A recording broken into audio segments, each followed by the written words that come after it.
Hi everyone, welcome to a new episode. So today's topic is something that I have certainly touched on a number of times before, and that is anonymity, but there's a reason for that. So anonymity is something that oftentimes is wrapped up in very negative connotations, which aren't completely unfounded, but there are certain and very important situations that require it.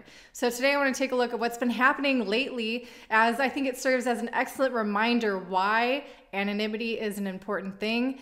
And more importantly, I want to leave you all to contemplate why people need to protect their identities in the first place.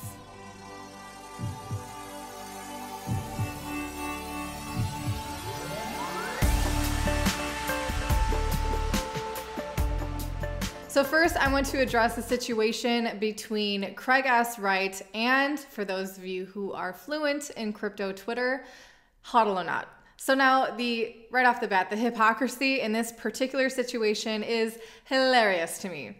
So for those of you who may not know, Craig S. Wright is rumored to have been a part of the group of individuals who developed Bitcoin. Now, there is no denying the fact that Craig did play somewhat of a part in the early stages of the development of Bitcoin, but there is yet to be proof that he is indeed Satoshi Nakamoto.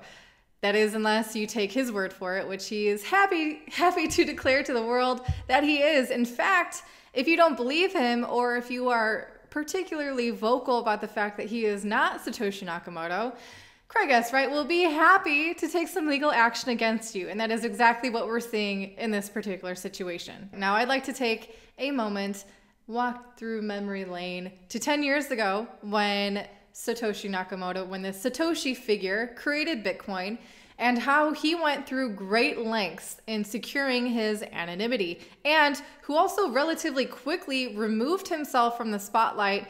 In fact, he cut ties with any kind of a chat group or email that he previously used to communicate, all in an effort, and what I'm assuming, to prevent himself from suffering the consequences of disrupting the central banking system.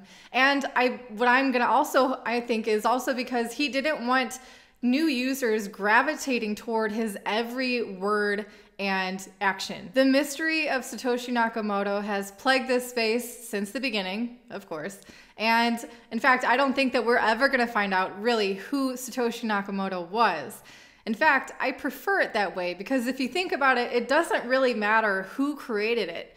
What matters is how it's used, how we use this tool of disruption to perpetuate the future of financial freedom for others to come. The thought of Satoshi Nakamoto jumping at the bit to sue someone who doesn't believe their true identity is just absurd to me.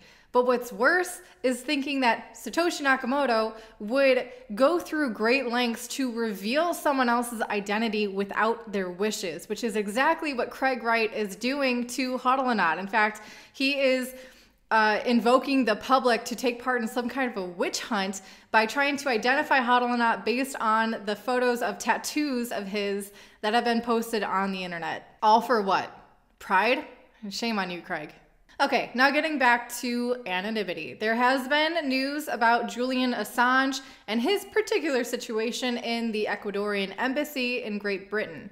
So Julian has been accused of encouraging a hacker to infiltrate government databases, and as a result of this, he has lost his ability to seek asylum in that particular embassy. So now he could be extradited to the US, whose government isn't too excited about the fact that, he's the founder of WikiLeaks and the type of and amount of information that has been leaked thanks to that website due to it circling around the US military, among other things.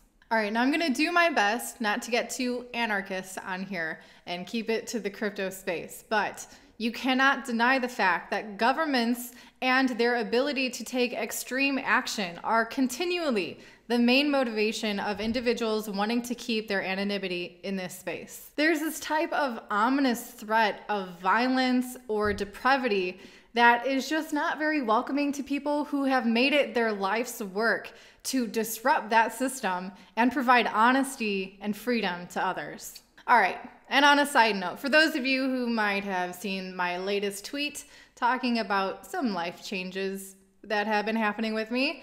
For those of you who are interested to learn how I went through that process, what to expect, the cost, the time frame, that sort of thing, I've been on the fence about doing a video about that just because it feels like a very personal thing for me. But due to the interest of that particular tweet, all right, I will help you guys out, help others pursue a bit of freedom on their own, maybe a plan B situation, whatever your interests are in that particular situation. I will be providing the information that I've learned along my journey.